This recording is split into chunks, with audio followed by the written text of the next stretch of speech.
Hare Krishna. My name is Mahavishnu Das. I am the founder of the Massachusetts Vaishnav Institute Gurukula. We are both online and in person. The in-person Gurukula is in my temple in Northborough, Massachusetts. The Gurukula has been functioning for 4 years now, 3 years online due to COVID. And according to the instructions of Srila Prabhupada, to follow the instructions of Srila Prabhupada, no family is turned away from Gurukula for their ability or inability to pay tuition. So no matter their financial situation, all families, children who want to be a part of Gurukula are welcomed. But of course, we then have to fundraise because Gurukula is a very, very specialized educational program, and it is also expensive. So I want to welcome you all, to invite you all to support Gurukula, support the MVI Gurukula Scholarship Fund, where donations that come in will pay the tuition for families who cannot pay the full tuition for Gurukula. That way no one will be left out of Gurukula education if they want it. So if you go to the website, www.mvigurukula.com, we have our support page, and there are levels of support from Santa, Dasya, Sakya, Vatsalya, Madhurya, and Parakya Rasa. These levels of support from $5 to $108 a month. So please, whatever you can give, whether it's $5 a month or $108 a month, become a supporting member of the Gurukula. Help us build this scholarship fund so we can provide scholarships to students around the world. Remember, MVI Gurukula is primarily now online. So students from any part of the world can join the Gurukula from wherever they may be, regardless of their financial situation. The link will be in the description. And please sign up, please donate to the MVI Gurukula Scholarship Fund. But for now, let's hear some nectar from the Mahabharata. Om Sahana Vavatu Sahana Bhunaktu Sahaviryam Karavavahai Tejasvina Vadhitamastu Ma Vidvishavahai. Om Shanti Shanti Shanti. Om Ajnanatimidandhasya Jnananjana Shalakaya Chakshurunmilitam Yena Tasmai Shri Gurave Namaha. Shri Chaitanya Manobhishtam Sthapitam Yena Bhutale Swayam Rupa Kadha Mahyam Dadhati Svapadhantikam. Vandeham Shri Guru Shri Yuta Padakamalam Shri Gurun Vaishnavamscha. Shri Rupam Sagrajatam Sahagana Raghunathan Vitam Dham Sujivam.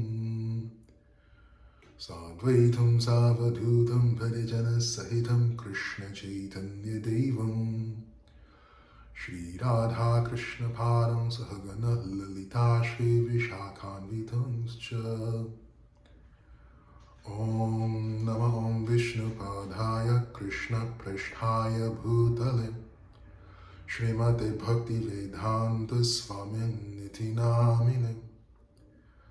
Namaste Saraswati Devi Gauravani Pracharine Nirvishesha Shunyavadhi Paschatya Deshatarine Vanchakalpatarubhyascha Kripa Sindhubhya Yevacha Patitanam Bhavanebhyo Vaishnavebhyo Namo Namaha. Jaya Shri Krishna Chaitanya Prabhu Nityananda Shri Advaita Gadadhara Shri Vasari Gaura Bhakta Vrinda. Hare Krishna Krishna Krishna Hare Hare. Hare Rama Rama Rama Hare Hare. So those of you who have been following the Gurukula and a Mahabharata class on the weekends. We've just finished the story of Nala Damayanti, which was being told by Vrishadhvaj to Yudhisthira in Kamyaka forest. So Yudhisthira and the Pandavas are in Kamyaka forest and they're listening to Vrishadhvaj. And remember, Arjuna is in the heavenly planets, right? We've gone through that story, that was months ago. He's in the heavenly planets and he's essentially in Gurukula, in the heavenly planets. He's learning all of the celestial weapons. He's gaining all the celestial weapons from the various demigods. And he's learning their mastery. So the four Pandavas are left. Yudhisthira, Bhima, Nakula, and Sahadeva with Draupadi. They're in Kamyaka forest with their, essentially the small villages. We know the Pandavas were not really alone, actually. They had, depending on some accounts, they had several dozen or a couple of hundred people.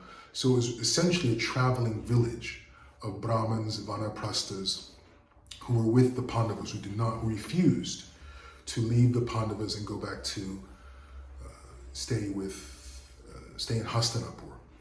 So there's a small-sized village with the Pandavas. So they were feeling despondent. Yudhisthira, they're missing Arjuna, particularly Bhima and Bhima. Bhima and Arjuna are described as having a very, very close relationship, actually. The relationship between Bhima and Arjuna was one that was very, very,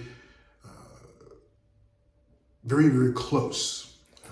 A strong bond between Bhima and Arjuna. And you see this play out throughout the entire Mahabharata. So Bhima was feeling some intense separation, was feeling really demoralized, feeling really depressed from the absence of Arjuna. And so was Draupadi. They all were. So that's when they sat with Vrishadhvaj, this rishi, and he was telling them about Nala Damayanti. He was trying to liven up the mood, if you will, in Kamyaka forest.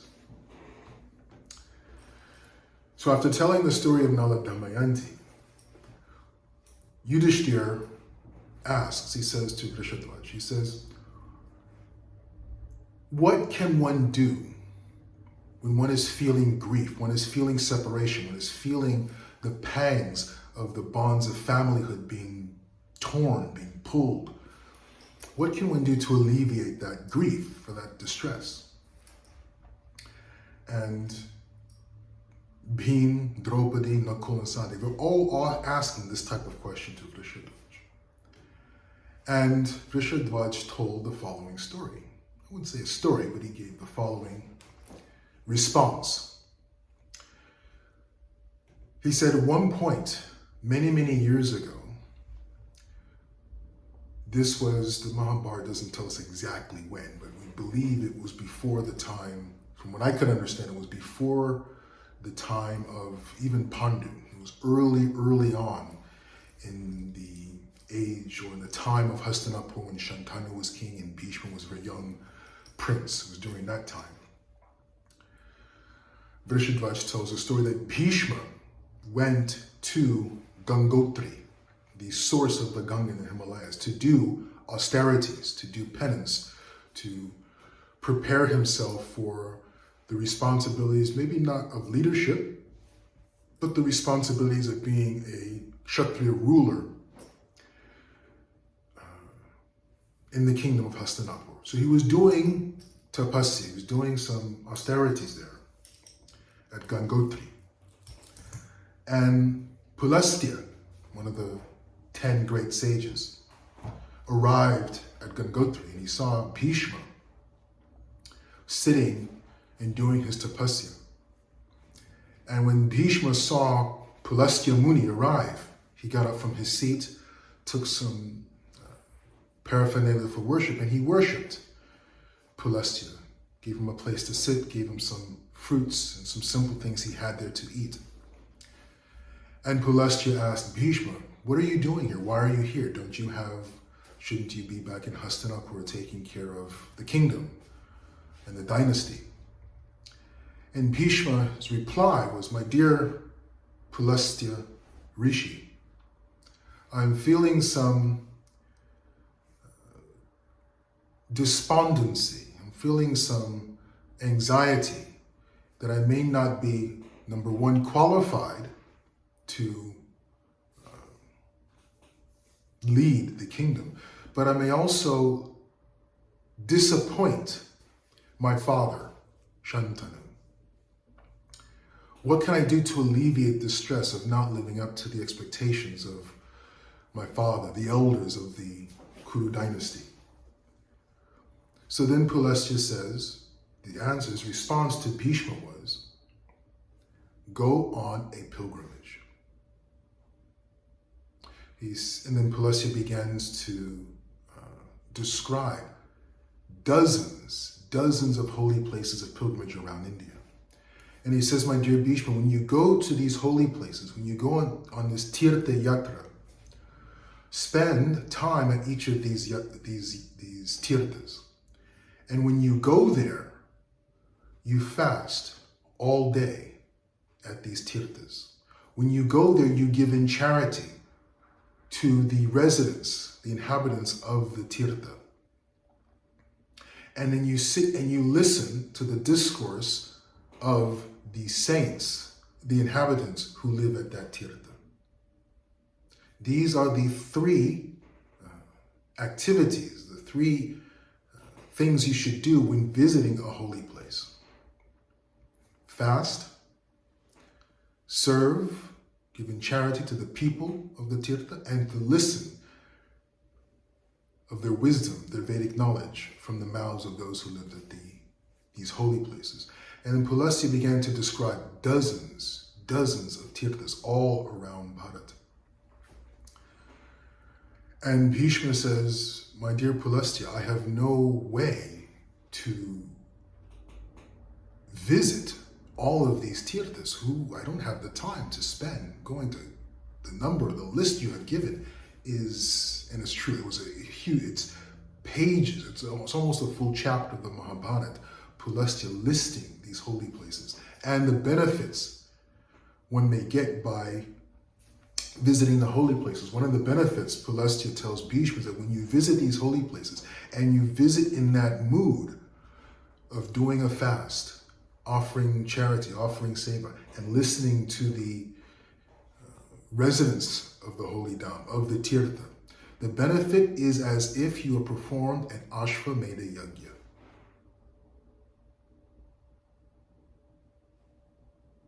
That is the benefit, the punya one accrues from those types of activities. Not to mention that bathing in such holy places can liberate one from material entanglement. But I don't have the time, Bhishma says. How can I possibly have the time?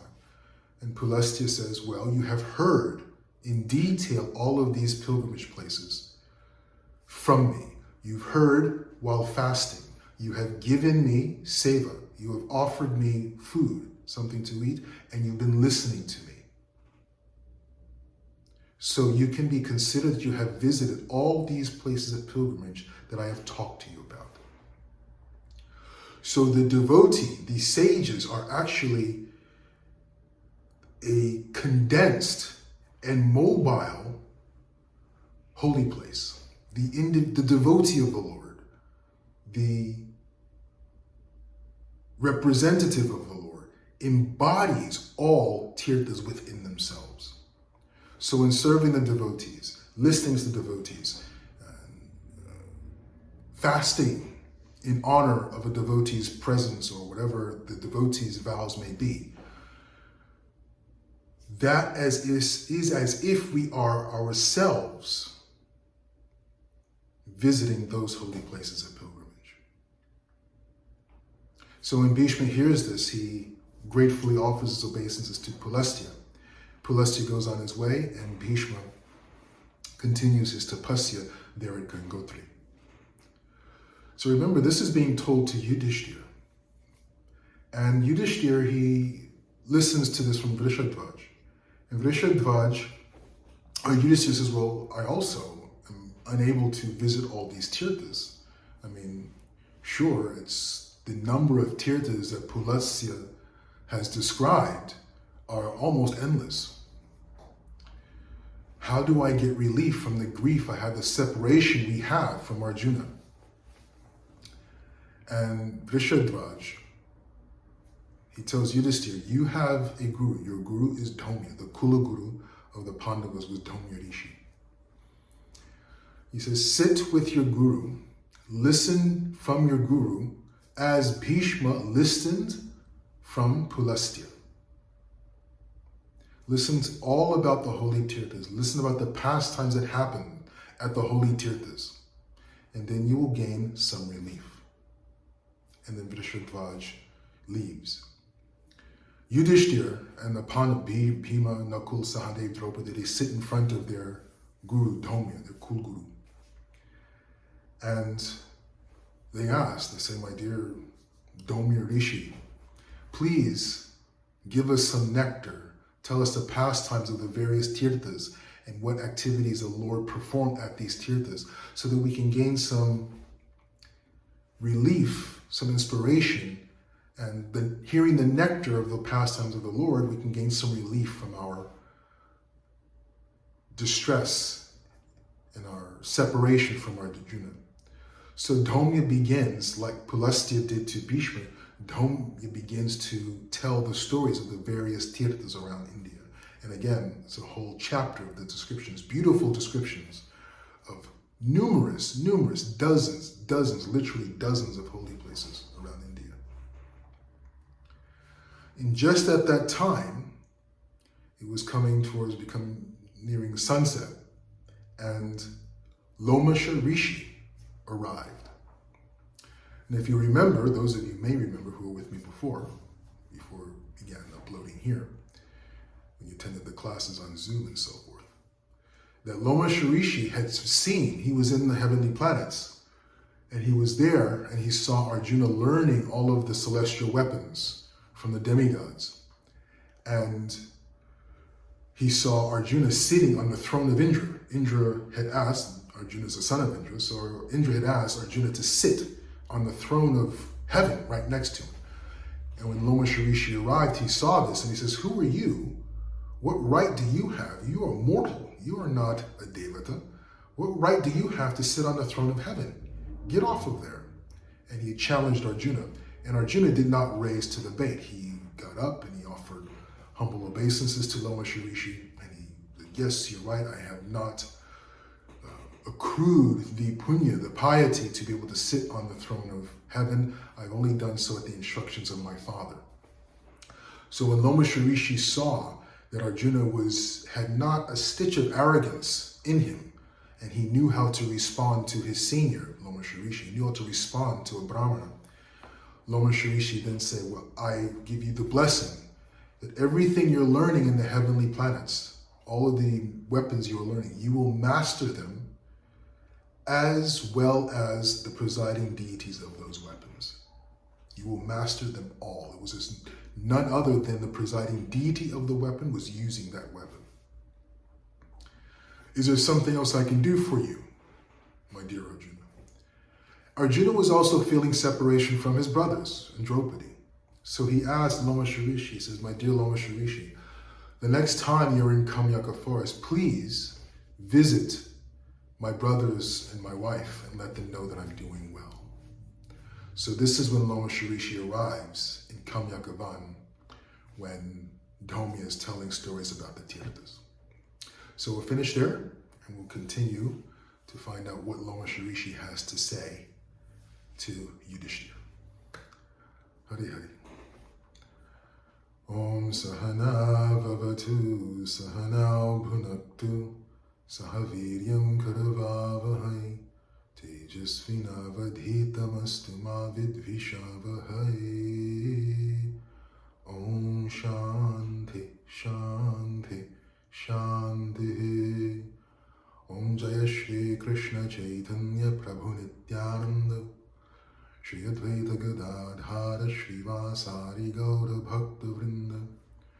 Hare Krishna Krishna Krishna Hare Hare. Hare Rama Rama Rama Hare Hare.